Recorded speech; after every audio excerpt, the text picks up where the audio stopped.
Olá pessoal, hoje eu vou explicar para vocês como construir circuitos eletropneumáticos com dois ou mais cilindros.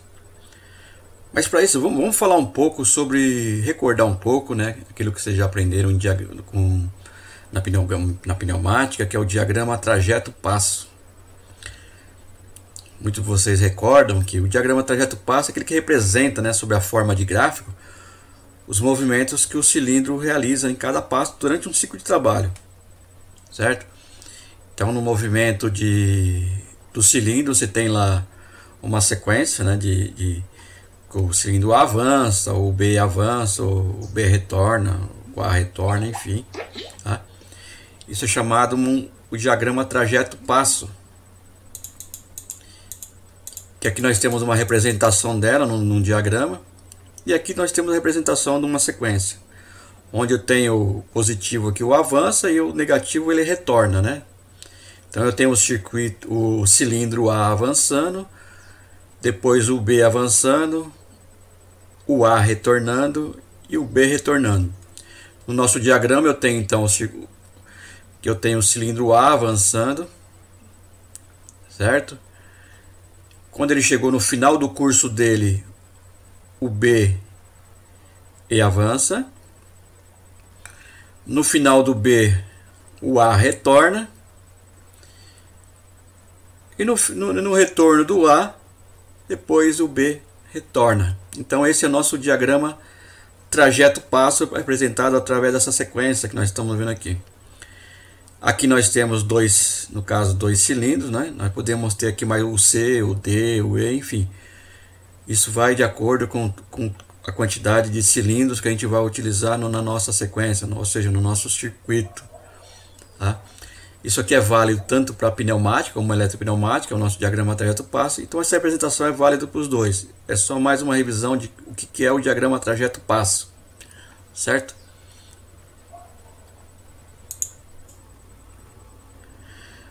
Para nossa construção do nosso circuito, para a gente saber que método que a gente vai utilizar, a gente precisa saber na sequência se é uma sequência direta ou indireta. Tá? Por exemplo, aqui, ó, como é que a gente faz? Primeiro eu vou descrever a sequência, correto? Então nós temos 4 sequências. Coloquei a minha sequência, eu passo um traço vertical dividindo a sequência exatamente ao meio. Ou seja, passo um traço aqui, ok? No meio certinho, dividindo ambos para o mesmo lado a quantidade de cilindros, de letras de um lado e letras do outro iguais. Tá? Igual vocês estão vendo aqui embaixo.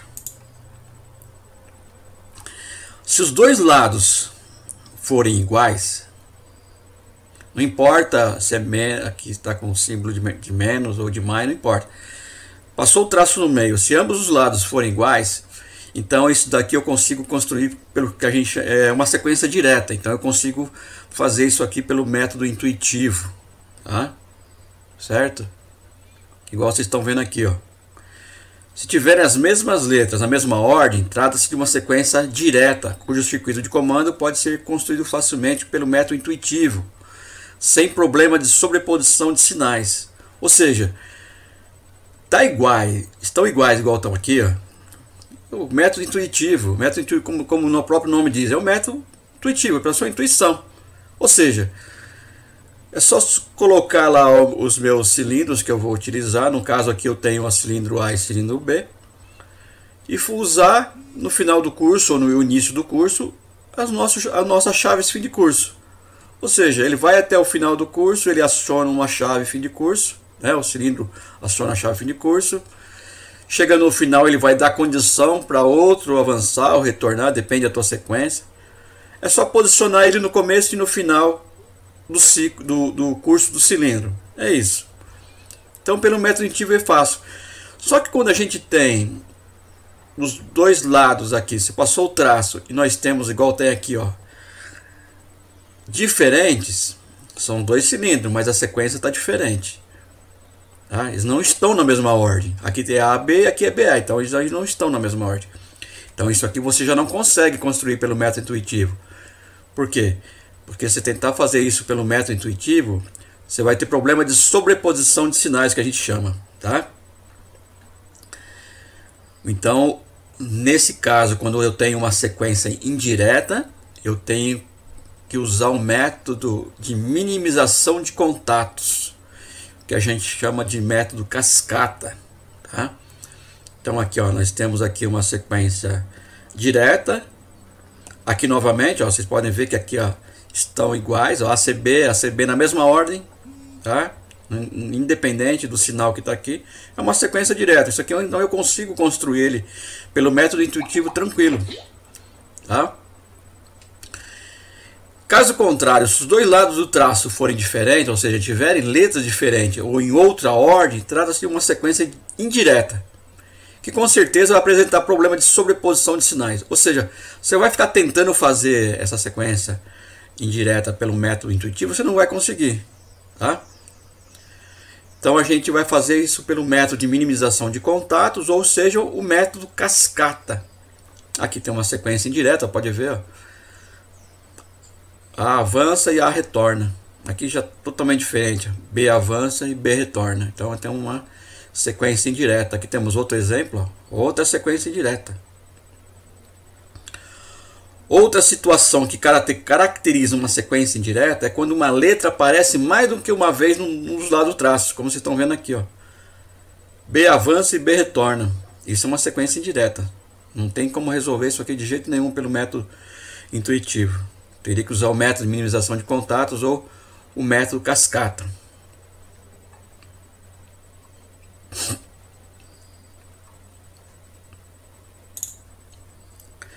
Você colocou lá a tua sequência, dividiu ela, você viu lá que a sequência indireta não dá para fazer pelo método indutivo, o que você vai fazer? Você vai fazer a opção pela construção do circuito pelo método cascata. Tá? E o primeiro passo que você tem que fazer é dividir ele em setores secundários, que vai determinar o tamanho da cascata e o número de relé que você vai usar. Como é que a gente faz isso? Está aqui uma sequência, tá? E vou dividir eles passando um traço no meio da minha sequência. Eu vou passar o traço até que repita a mesma sequência novamente, a mesma letra novamente. Por exemplo, A positivo, veio o A de novo, opa, eu passo o traço antes, né? Porque vai repetir, não pode ficar aqui. Vai, o A negativo, o B positivo aqui, traço de novo. Vocês viram que no nosso caso aqui, ele repetiu, né? Aqui, ó.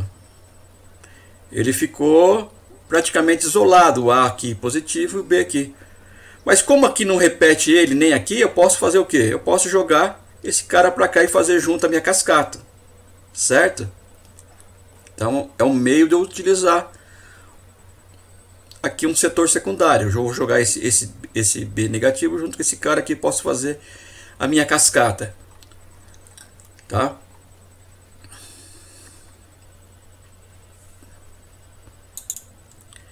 Aqui nós temos outro exemplo, né?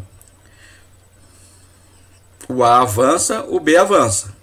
Aqui veio o B de novo, então traço aqui antes, né? Então eu tenho dois setores secundários, tá? Aqui novamente outro exemplo, ó. O A avança, o B aqui ia repetir o B de novo, né? Traço antes e vou. Aqui ele ia repetir de novo, né? Porque o B já está aqui, então não posso ter ele aqui dentro de novo, então traço aqui. Aqui eu vou, aí repetir, traço mais um traço. Ou seja, eu tenho 4 setores secundários. E para me determinar agora a quantidade de relés que eu vou usar, é isso. Eu preciso saber quantos setores secundários eu tenho, menos 1. Então eu determino o número de relés que eu vou utilizar. Então se eu tenho, por exemplo, 2 setores secundários, 2 menos 1, eu tenho o resultado 1. Ou seja, eu vou utilizar um relé, tá? Pessoal, isso aqui é uma sequência, é uma receita de bolo, né? Então eu tenho dois setores secundários, igual que eu falei aqui, 2 menos 1, eu vou ter um relé, ó. Um relé só, tá? É só desenhar isso no circuito, né? Lógico, eu tenho a parte de acionamento e tem a parte aqui agora que vai comandar a cascata. De um lado eu tenho o K1 aqui, o contato aberto de K1, que vai comandar o setor 1, que seria esse, ou seja, nesse lado de cá eu vou ter o que? Uma solenoide, né, que vai comandar o avanço do cilindro A e o avanço do cilindro B, nesse exemplo aqui.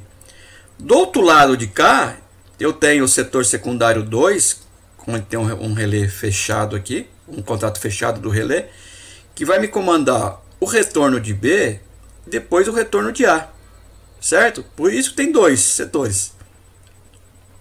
De um lado você vai comandar esse setor e do outro lado você vai comandar outro setor. Então eu vou ter aqui desse lado cá duas válvulas solenoides para avanço de A e avanço de B, duas válvulas solenoide que vai me fazer o retorno de B e o retorno de A, correto?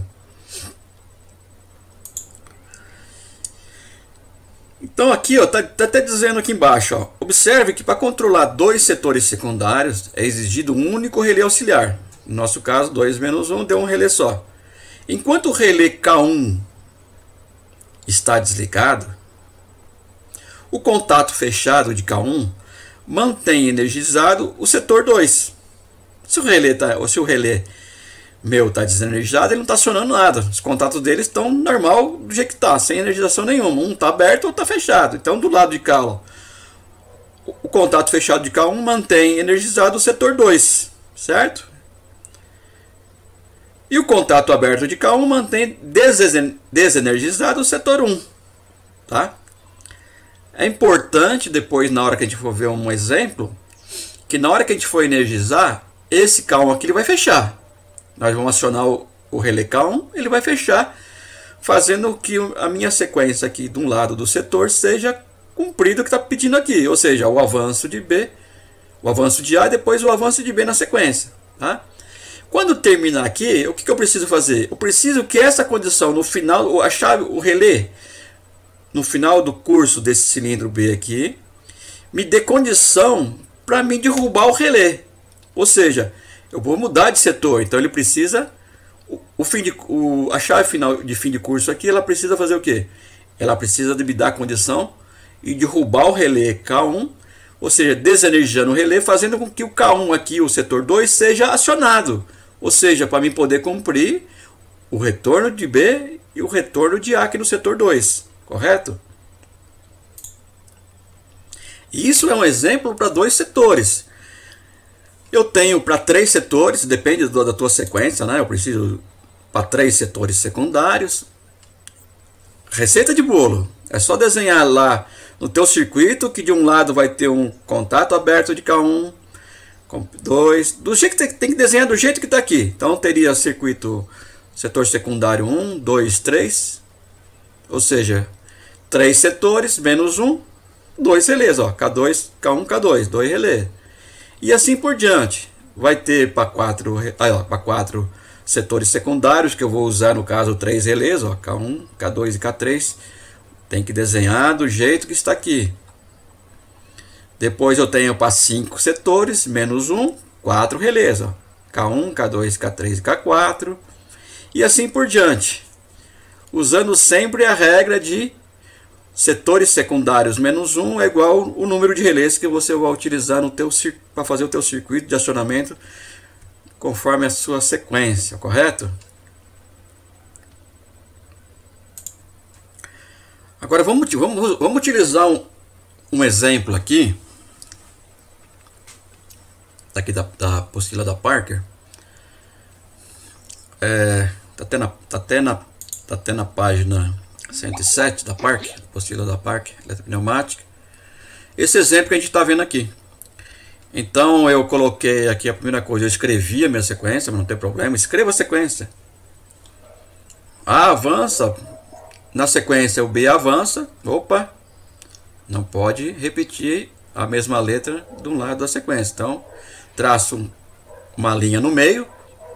Então eu tenho avanço de A, avanço de B, e no meu outro setor o B retorna e o A retorna. Então a gente tem o que aqui? Uma sequência indireta, tá? Ela não pode ser resolvida pelo método intuitivo. Então eu teria que usar o método de minimização de contato, né? O nosso método cascata, tá? Já determinei que é uma sequência indireta. Eu vou ter o que? Dois setores secundários. E logicamente 2 menos 1. Vou utilizar um relé para fazer o comando, né? Para fazer funcionar essa sequência que nós temos aqui, tá? Aqui nós temos o passo a passo de como vai ser, né? O botão de partida S1, que vai mudar de alimentação do setor 2 para 1. Tem lá setor secundário 1 energizado, o avanço do cilindro A, tá? Setor 1. No final do avanço nós temos a chave fim de curso S2, que vai me dar condição para me avançar o cilindro do B.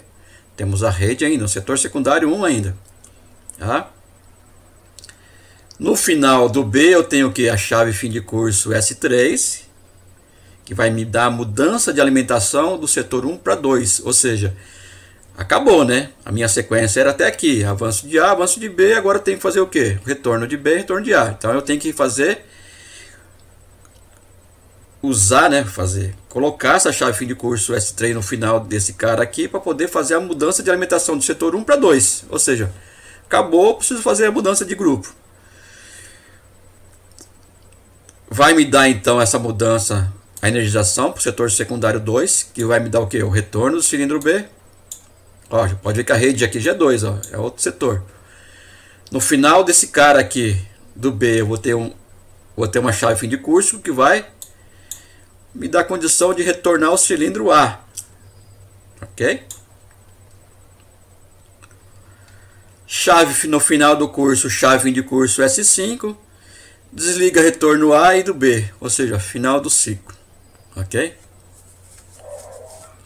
Então isso aqui é a sequência. Você pode até fazer conforme está aqui para não ter erro de você errar a sua sequência, de como você vai construir o circuito, tá?